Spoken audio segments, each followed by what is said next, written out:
भाई एक फिल्म जब आने वाली होती है तो दुनिया की 10 फिल्में साइड हो जाती है। एक ऐसी फिल्म जब ये आने वाली होती है तो साउथ ऑरा को कैरी करने वाले अपनी फिल्म को पोस्टपोन कर देते हैं। ये एक ऐसी फिल्म जिसने मूवीज पर बात करने वाले अकाउंट्स, पेजेस और प्लेटफॉर्म्स का डिस्कशन चेंज कर दिया। साथ ही हिंदी फिल्म इंडस्ट्री को वो कॉन्फिडेंस भी दे दिया कि हमको ज्यादा बजट लगाकर दुनिया भर में टूर करने और महंगे वीएफएक्स लगाने की जरूरत नहीं है, बल्कि कंटेंट के दम पर हम साउथ और नॉर्थ के डिवाइडेड ऑडियंस को एक ही फिल्म के लिए एक ही प्लेटफॉर्म पर ला सकते हैं और उसको एक पॉप कल्चर पीक बना सकते हैं। जी हाँ, बात हो रही है धुरंधर की और धुरंधर ने वही कर दिखाया है। अब इसके सेकंड पार्ट द रिवेंज के ट्रेलर ने इस बात को सीमेंट भी कर दिया है कि हिंदी फिल्म इंडस्ट्री में आदित्य धर, राजामौली और भंसाली जैसे डायरेक्टर्स की लिस्ट में आ चुके हैं। ये मैं सिर्फ एक धुरंधर की सक्सेस के बारे में नहीं कह रहा हूं, बल्कि इससे पहले उन्होंने जिस Uri the surgical strike movie को बनाया था वो आज भी पॉप कल्चर में उतनी ही रेलेवेंट है।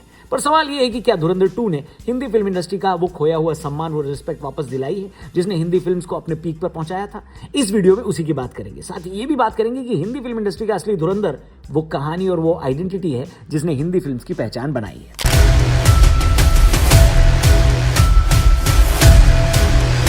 अब दोस्तों ये बात तो सबने रिपीट ही की है कि फिल्म की कहानी ही किंग होती है, बिना कहानी के कुछ होता नहीं है। वेल, उन बातों को रिपीट करने का कोई फायदा तो है नहीं, लेकिन एक चीज जो धुरंधर की कहानी के साथ अचीव की गई है वो है उसका एग्जीक्यूशन, जिसमें धुरंधर पीक कर गई।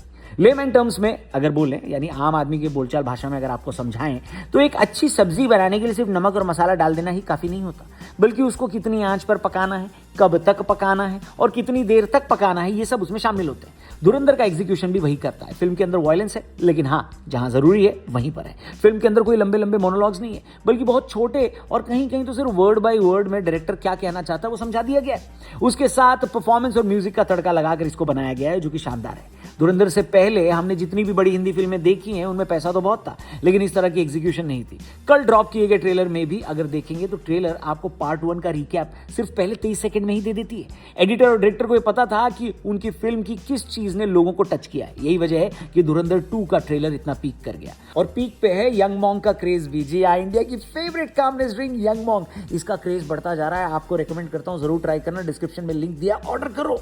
रौनक 26 कोड लगाओ, 26% का डिस्काउंट भी पाओ। आज T20 वर्ल्ड कप का फाइनल भी है और 2026 का वर्ल्ड कप है, इसीलिए तो 26% डिस्काउंट मिल रहा है आपको। बाकी हाँ, इसमें नो एडेड शुगर, हर्ब्स भी हैं, यानी एक अच्छा ऑप्शन है। क्या ये शुगर से भरे हुए सोडा और कोला पीते रहते हो आप? एक बार यंग मॉन्ग को ट्राई करो, एक कैन में काम हो जाएगा। इंडिया की फेवरेट कामनेस ड्रिंक, याद रखिएगा नाम यंग मॉन्ग। वीडियो में आगे बढ़ते हैं। एक और बात जो बेहद जरूरी है दोस्तों, की हिंदी फिल्में कभी भी अपने हीरो के ऑरा फार्मिंग पर रिलाई नहीं किया करती थी। अमित जी से लेकर रजनीकांत तक हिंदी फिल्मों में जिन्होंने भी काम किया वो हेवी डायलॉग्स पर ज्यादा फोकस करते थे। रजनीकांत तो खुद अपना ऑरा फार्म कर लिया करते थे, कहानी में उतना ज्यादा कोई स्कोप होता नहीं था, वो उनकी इंप्रोवाइजेशन ही होती थी। दरअसल जितनी तेजी से पिछले 6-7 सालों में साउथ की फिल्मों ने धमाल मचाया है, ये ऑरा फार्मिंग वाली कहानी हिंदी फिल्मों में वहीं से शुरू हुई है। एक्टर के चलने के 50 स्लो मोशन और हेवी बीजीएम की ये नाटक मंडली ये हाल के ही सालों में तो शुरू हुई है कि नहीं? बात तो सही है। धुरंधर ने इस बात को थोड़े अलग तरीके से दिखाया है। न हमजा का ऑरा फार्म करने से पहले उसको उस जर्नी से फिल्म के क्लाइमेक्स तक लाया गया, जहां उसने पूरी मेहनत और सैक्रिफाइस से लैरी में अपनी जगह बनाई।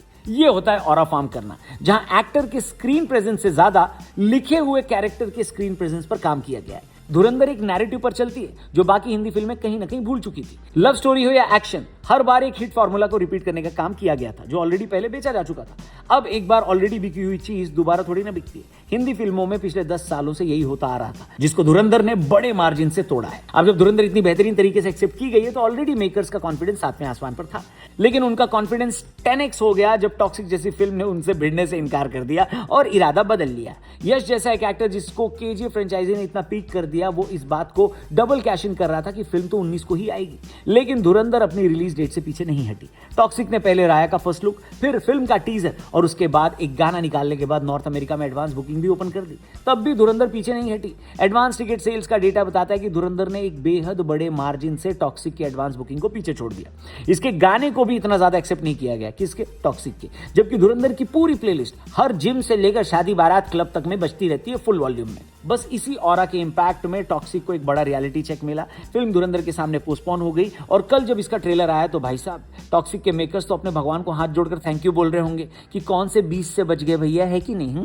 खैर, इंडियन सिनेमा का जो असली फैन होता है वो हर फिल्म से प्यार करता है, हर एक्टर से प्यार करता है, हर मेकर से प्यार करता है। क्यों? क्योंकि वो हर फिल्म से प्यार करता है और वो एक फिल्म को दूसरी फिल्म से कंपेयर नहीं करता, बल्कि हर फिल्म को उसकी क्वालिटी या उसकी यूनिकनेस के लिए देखता है। हाँ, कुछ क्रिटिकल पॉइंट्स में उसके ओपिनियन हो सकते हैं, लेकिन इसका मतलब ये नहीं है कि ये एक्टर या मेकर मेकर ही बड़ा है और वो एक्टर या मेकर उससे बड़ा नहीं है, छोटा है। ऐसा नहीं होता। इसे टॉक्सिको या धुरंधर देखने तो हम दोनों जाएंगे, लेकिन अब क्योंकि 19 मार्च को से धुरंधर आएगी तो पहले उसी को देखा जाएगा। बाकी आप कमेंट करके बताइए, आप धुरंधर के फैन हैं या टॉक्सिक के फैन हैं या इंडियन सिनेमा के फैन हैं?